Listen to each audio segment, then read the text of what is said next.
ভালোবাসা দিলে ভালোবাসা পাওয়া যায়, পাশে থাকলে পাশে পাবেন।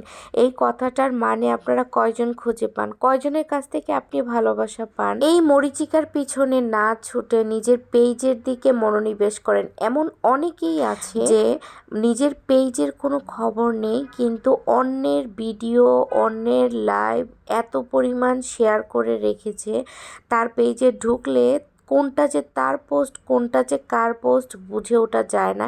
এটা কেন বললাম? কারণ আমার কাছের অনেকেই আমি দেখেছি যে ওদের পেজে ঢুকলে তাদের কোনো ভিডিও, ছবি কোনো কিছুই আমি পাই না।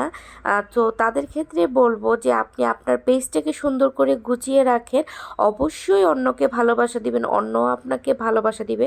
কারণ আমরা কেউ কাউকে ছাড়া কখনোই উপরে উঠতে পারবো না, এটা চিরন্তন একটা সত্য কথা। এখন আপনার ঘর ঠিক না রেখে যদি অন্যের ঘর ঠিক রাখতে যান, তাহলে কি হবে? নিজের প্রতি নিজের হতাশনেসটা বাদ দিয়ে নিজের মতো করে কাজ করে যেভাবে আপনি কমফোর্ট ফিল করেন, আপনি যেভাবে মনে করেন যে আমি ভিডিও দিলে আমার পেজে একটু রিচ হয়, ভিউ হয়, সেক্ষেত্রে আপনি ভিডিও নিয়ে কাজ করেন। আমি লাইভ করলে আমার পেজ ভালো থাকে, আপনি লাইভ করেন। মানে যেটা করলে আপনার পেজটা ভালো থাকবে আপনি সেটাই করেন। আসুন আমরা নিজের পেজটাকে সুন্দর সুস্থ রেখে অন্যের পেজে ভালোবাসা দিয়ে আসি। দিনটা ছিল শুক্রবার, আমার জন্য খুবই স্পেশাল ছিল।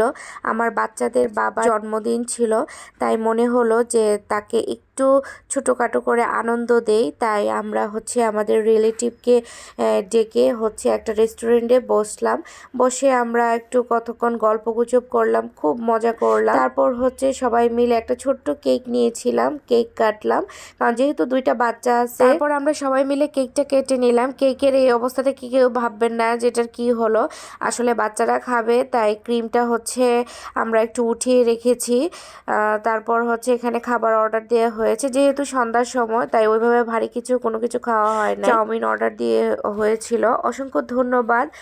লাইফস্টাইল বাই নিশি আমার সাথে ছিল, অনেকেই হয়তো বা চিনেন।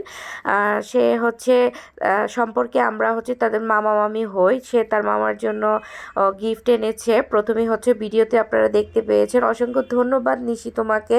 গিফট না আনলে হতো, তোমরা আমাদের সাথে পার্টিসিপেট করেছো, আমরা একটু মজা করেছি, এতেই আমরা খুশি। মূলত জন্মদিন পালন করা ওইরকম কোনো কিছু না, সবাই মিলে একসাথে বসে খাওয়া দাওয়া করা, গল্পগুজব করা। বাচ্চাগুলোর জন্য আসলে কেক কাটা হয়। আমাদের তো আসলে ওইভাবে জন্মদিন পালন করার বয়স নেই, এখন বাচ্চাদেরই বয়স, কিন্তু আমাদের ওসিলায় ওদেরকে দেখা যায় যে ওরা কেক আনি, কেক কাটে, মজা করে, আনন্দ করে, আমরাও সাথে খাই। আজকের মতো ভিডিওটা এই পর্যন্তই। সবাই ভালো থাকবেন, সুস্থ থাকবেন। আল্লাহ হাফেজ।